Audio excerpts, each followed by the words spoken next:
Euzu billahi mineşşeytanirracim. Bismillahirrahmanirrahim. Elhamdülillahi rabbil alamin. Essalatu vesselamu ala rasulina Muhammedin ve ala alihi ve ashabihi ecmaîn. Rabbi şrah li sadri ve yessir li emri ve hlul ukdeten min lisani yefkahu kavli. Amma ba'd. Esselamu aleyküm ve rahmetullahi ve berekatuhu. Men yecuzu lehul fitr. Bugünkü dərsimizдің тақырыбы қандай адамдарға ораза ұстамау рұқсат етіледі. Осы мәселені қарастырамыз. Яғни кей адамдарға Рамазан айында ораза ұстамаса күнә есептелмейді. Яғни ораза ұстамау рұқсат етіледі. Біріншіден, وَمَنْ كَانَ مَرِيدًا فِي رَمَضَانَ Рамазан айында кім ауырып қалса, فَخَافَ İnsama izdada maraduhu. Және де адам қорқады, егер ораза ұстайтын болса, ауруы асқынып кетуі мүмкін. Немесе емі кешігіп қалуы мүмкін. Мұндай жағдайда афтара ораза ұстамаса болады, яғни аузын ашып жібереді. Сосын уақада осы күн үшін, ұстамаған күн үшін бір күн қаза кейіннен өтеп береді.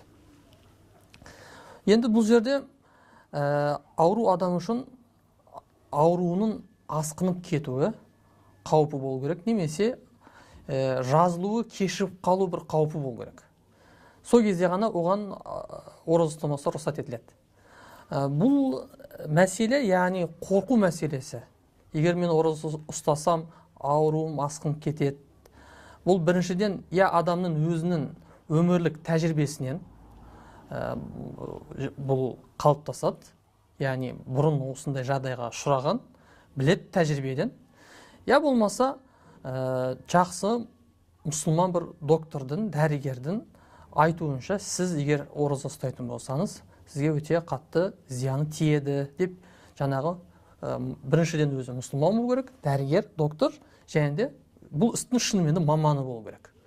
Сол кезде жаңағы кісі оразасын ашып берсе, күнә болмайды, рұқсат етіледі, және кейіннен қазасын ұстап береді, жазылғаннан кейін. Демек, ауру адамның бұл жерде шарты бар. Яғни ауруын асқынып кетуі шарты, яғни содан қорқу керек. Ал енді, ва ин кана мусафиран, егер адам мусафир, яғни сапарда жүрген болса. Ла естадиррул биссаум. Ораза оған зиян бермейді. Адам сапарда жүр. Ораза ұстаса, денсаулығына зиян жоқ. Қиналмайды немесе. Фассаумуху афтал. Ораза ұстауы абзал.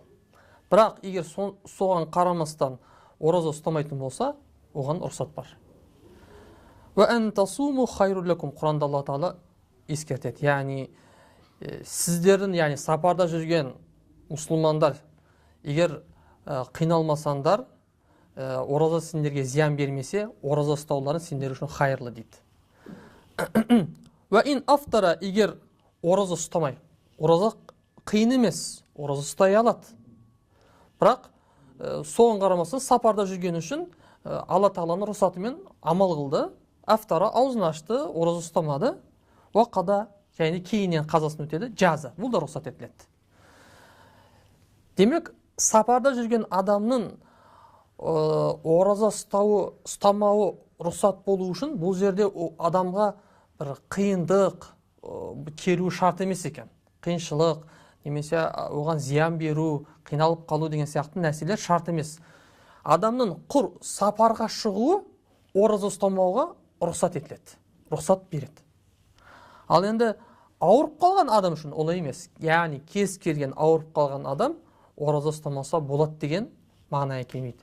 Міндетті түрде ауырып қалған адам үшін не болу керек? Бір қауіп болу керек. Егер ораза ұстайтын болсам, ауруым асқынып кетеді, күшейіп кетеді, немесе емі біраз ұзап кешігіп қалу мүмкін. Яғни шынымен де адамға зиян келеді.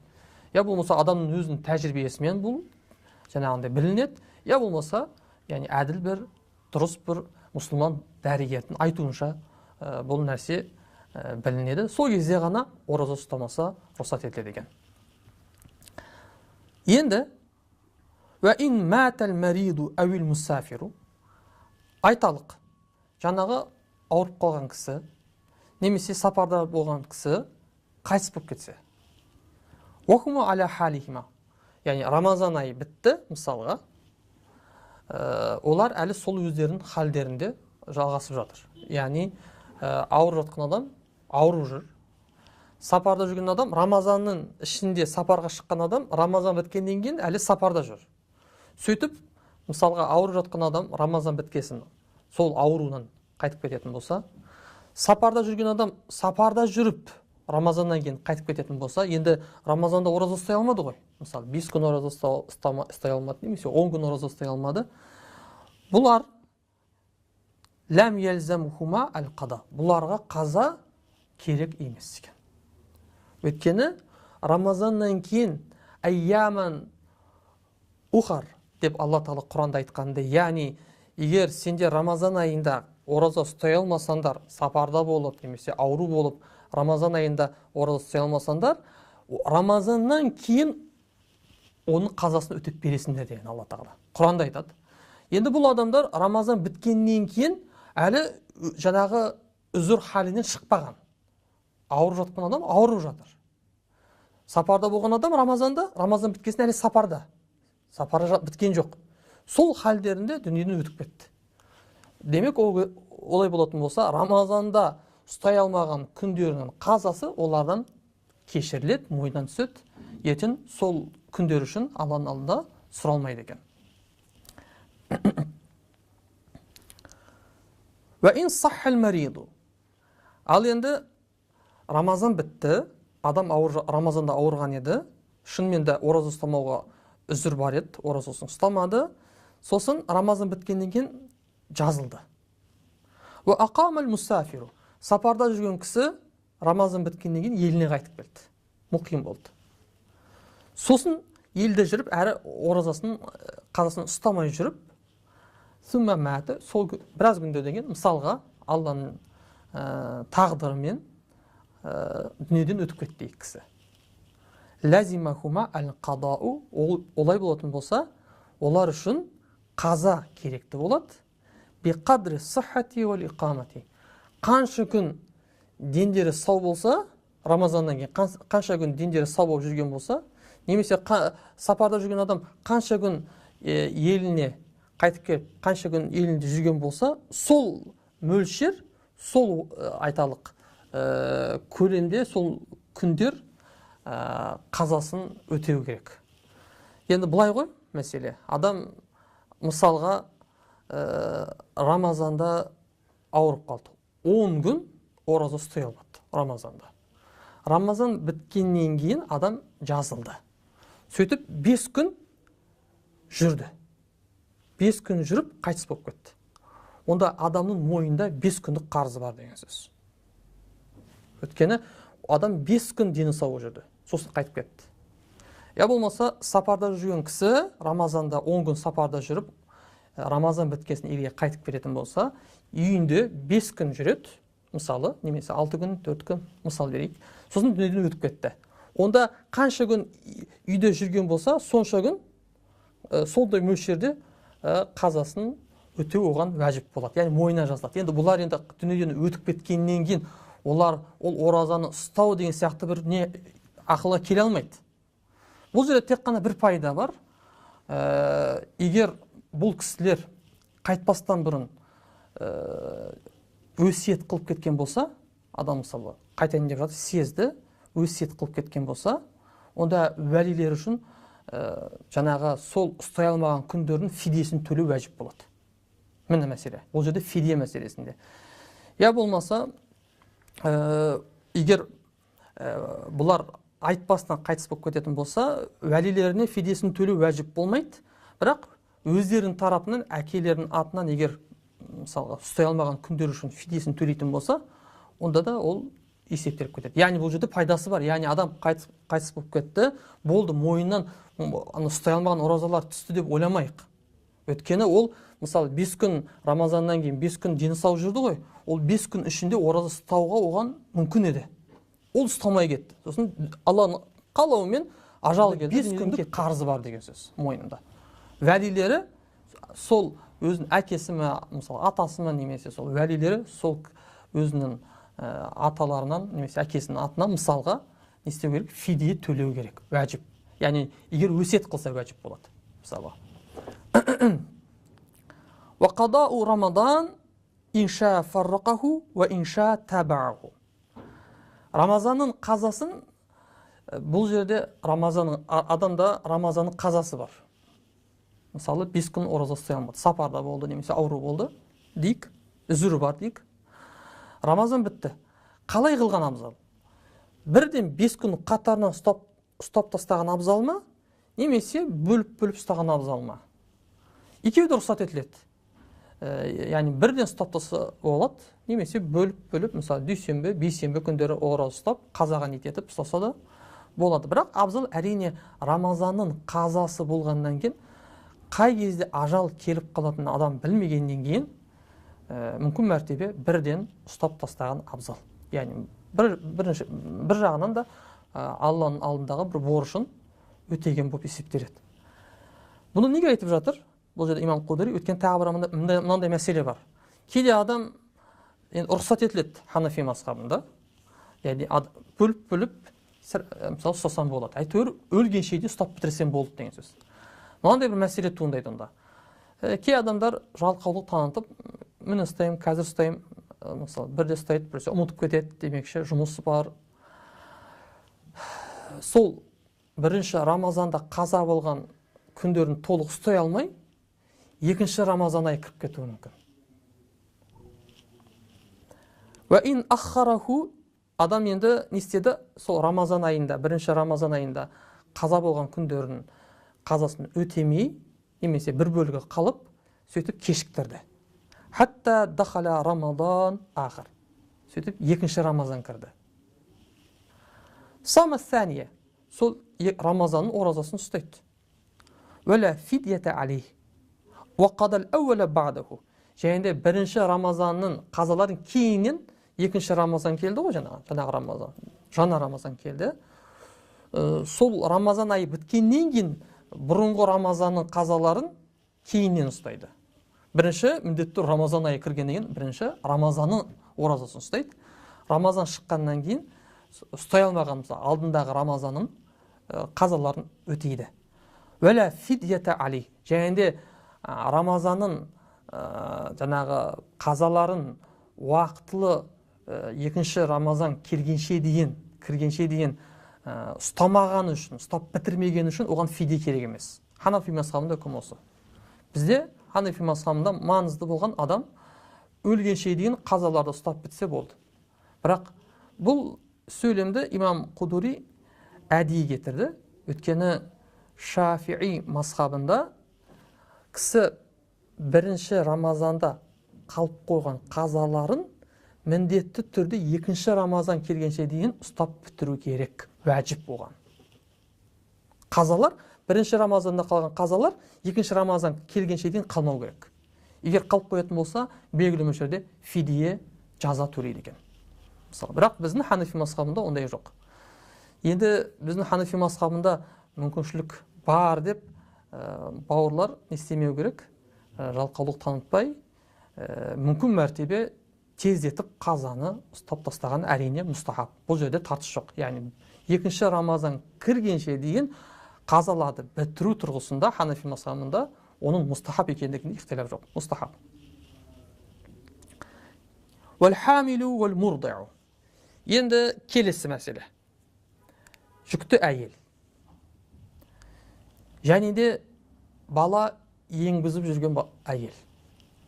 Иза хафата аля валадейхима, егер балаларынан қорқатын болса, яғни балаларына бір зиян келіп қалама ораза ұстайтын болса, мысалы жүкті әйел ішіндегі баласын үшін қорқады. Ол жерде де шарт бар, тәжірибе болу керек. Я болмаса, яғни басынан бір өту керек, ол білет, басынан өткен, жағдай өзін жақсы білет әйел. Я болмаса, мұсылман бір дәрігердің айтуынша, мысалы, адам қорқады, әйел адам қорқады баласы үшін. Немесе еміп жүрген әйел, егер қазір ораза ұстайтын болса, баласы ауырып қалуы мүмкін, мысалға. Сонда бір қорқу болатын болса, афтарата, ауыздарын ашып жібереді, яғни оразаларын бұзып, ораза ұстамайды. Уақадата, және де кейіннен ұстамаған күндердің қазасын ұстап береді. Вәлә фидията алейхима. Және бұлар үшін фидие жоқ. Фидие керек емес.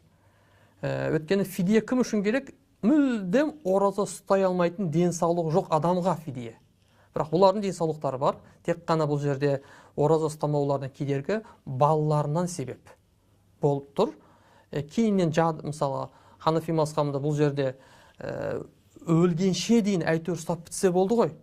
Сол үшін бұл ихтимал бар. Ертең баласы өседі, жақсы болады, немесе тағы да басқа бір мүмкіншіліктер ашылуы мүмкін. Сол себептен кейіннен қазасын ұстап бере алатындығынан фидие жоқ бұл жерде. Олар үшін фидие шарт емес. Енді қарап отырсақ, кейбіреулері бұл мәселені қате түсінеді. Былай деп ойлайды. Жүкті әйел болды ма, рұқсат ораза ұстамауға. Немесе бала емізіп жүрген әйел болды ма, рұқсат деп ойлайды. Бірақ қарап отырсақ, бұл жерде бүкіл мәтіндерде міндетті түрде шарт қояды. Жүкті әйел, немесе бала емізіп жүрген әйел міндетті түрде балаларынан қорқу керек. Балаларына бір зиян келіп қала ма деген міндетті қорқу болу керек. Ол да дәрігердің айтуынша болады, немесе кісінің өзінің тәжірибесінен болуы мүмкін. Өзі жақсы біледі, бір рет болған, басынан өткен, мысалы. Ал енді ондай бір проблем болмаса, яғни ондай бір қауіп болмаса, баласы, мысалы, емізіп жүрген әйел біледі. Мысалы, өткен Рамазанда ораза ұстап көрген, немесе одан бұрынғы Рамазандарда басынан өткен, ешқандай қиналмастан оразасы өтті, жақсы өтті. Онда ол әйел оразаны тастай алмайды. Немесе мысалы, жүкті әйел, мысалға, ораза ұстап көрген бұрын, басынан өткен, ешқандай қиналмастан оразасын тамаша өткізді, біледі. Немесе жағдайлары жасалынған. Онда ондай әйел оразаны несе алмайды, бұза алмайды. Міндетті түрде оразасын ұстау керек. Бұл жерде қараңыздар, шарт бар. Иза хафата аля валидейхима деп тұр. Яғни балалары үшін қорқу керек. Сол кезде рұқсат етіледі. Бұнда ескеріп қойайық, иншалла. Және де шейхул фани. Енді кәрі ақсақал. Кәрі кісі. Қатты кәрі кісі. Фани. Әлләзи, не деген сөз фани? Әлләзи ла яқтиру аля сиям. Ораза ұстауға күші жетпейді. Шамасы жоқ. Ораза ұстай алмайды. Сол шақты кәрі әлсіз кісі. Бұндай кісілер әрине олардың мойнынан ораза түседі. Өткен оразаға күштері жоқ. Бірақ ораза ұстай алмаса дағы әр күн, Рамазанның әр күнін бір міскінді тамақтандыру олар үшін парыз болады. Яғни оразаның орнына онда олар фидие төлейтін болады. Юфтиру, ауыздарын ашып жібереді, ораза ұстамайды. Ютайму, тамақтандырады, ликули еумин, әрбір күн, Рамазан әр күні, мысалы 29 күн ба, 29, немесе 30 күн болды ма Рамазан, 30 күн бойы тамақтандырады. Мискинен бір міскінді, кама ютайму фи каффарат, каффаратта тамақтандырғандай. Яғни каффарат, Рамазанның каффаратында фидиенің мөлшері қандай еді? Бұл жерде сол ескеріледі. Яғни кітаптарымызда айтылғандай жарты са бидай, немесе бір са арпа, немесе мысалы құрма береді. Мысалы, ол бір фидие есептеледі. Немесе оның құнындай ақша төлесе де рұқсат етіледі. Қазір есептейді енді, есептеп жатыр. Мысалы, белгілі фидиенің бағасын шығарып жатыр. Бірақ жалпы кітаптарымызда фидиені жарты са бидаймен есептейді, немесе бір са арпа, немесе құрмамен есептейді. Бір са ол 3,2 килограмм. 3,2 килограмм, жарты са 1,6 килограмм болады сонда. Немесе айтқанындай, Ханафи мазхабында бұларды биззат, бұларды беру шарт емес, бұлардың бағасында бір ақшалай берсе де фидие есептеледі. Вәмен мәта, енді бір кісі қайтыс болды. Ва алейхи қадау Рамадан. Мойнында Рамазанның қазасы бар. Яғни Рамазанның оразасын ұстай алмаған, сөйтіп дүниеден өтіп кеткен. Мысалға айталық, бұрынғы оразалары бар, немесе ауырып қалып ораза ұстай алмай қайтыс болып кеткен адам, Рамазанның қазасы бар яғни. Фауса бихи. Қайтыс болар бұрын бұны өсиет етіп кетті. Менің қарызым бар, яғни өзінің балаларына, немерелеріне, яғни сөз өтетін мирасқор, яғни өзінің артынан мирасқор болған жаңағындай өзінің туыстарына, жақындарына өсиет қылды. Яғни мен кетіп бара жатырмын, менің ұстай алмаған оразаларым бар.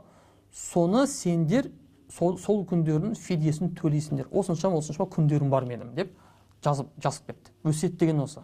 Өсиет парыз болады ондай жағдайда. Яғни уәжіп деп айтылады кітаптарда. Адам егер өзі сезсе, ораза, яғни кетіп бара жатқандығын, қарыз оразалары бар, онда өсиет етіп кетеді. Сосын ат'ама анху валиху. Және де қайтыс болғаннан кейін уәлисі, яғни қайтыс болған кісінің туысы, мысалы баласы, немересі мысалы, сол өзінің әкесінің атынан мысалға тамақтандырады. Қалай? Ликулли йомин, әр күн үшін, ұстай алмаған әрбір күн үшін нисфа саин мин буррин, жарты са бидай, яғни жаңа айттық, бір са 3-2 килограмм болса, жарты са 1-6 килограмм. 1-6 килограмм бидай, әу саан мин тәмрин, немесе бір са құрма, ол да 3-2 килограмм құрма, әу саан мин шәр, немесе арпадан тамақтандырады. Жаңа айтып кеттік, бұл енді мына жерде жарты са бидай деді ғой. Бұл араб елдерінде бұрын бидайдың тапшылығы бар еді. Бидайдың құны өте қымбат еді. Сол үшін араб елдерінде бидай жоғары тұратын еді. Бағасы болсын бәр жағынан. Ал құрма араб елдерінде көп. Көшеде ағашта өсіп тұрады. Қиын емес, мысалға, сәл бағасы арзандау. Сол үшін осындай бір нелер бар. Жарты са бидай, бір са, мысалы, құрма деп жатыр. Ал енді біздің елімізде бидай көп. Керісінше бидайдың бағасы төмендеу, құрманың бағасы жоғары тұрады, мысалға. Сонда ескеруіміз керек. Яғни жалпы орташа есеппен бір міскінді тамақтандыратындай бір тамақ егер адам шығаратын болса, бұл фидиесін төлеген болып есептеледі. ومن دخل في الصوم التطوع أو في الصلاة التطوع ثم أفسده قضاهما. Енді бұл қосымша бір мәселе айтып жатыр. Бұл жерде намазға қияс қылып жатыр. Бұны намаз бөлімінде де бұл мәселе қарастырылады. Кісі нәпіл намазға бастап, кейін бұзып жіберетін болса, оның қазасы уәжіп болады. Сол сияқты нәпіл оразаға бастап, нәпіл оразасын бұзып жіберетін болса, кейіннен оның қазасын ұстау да уәжіп болады. Иншалла бұл жерде тоқталайық. Құдай қаласа келесі дәрісімізде түрлі оразаға қатысты мәселелерді Алланың қалауымен қарастырамыз. Ассаламу алейкум ва рахматуллахи ва баракатух.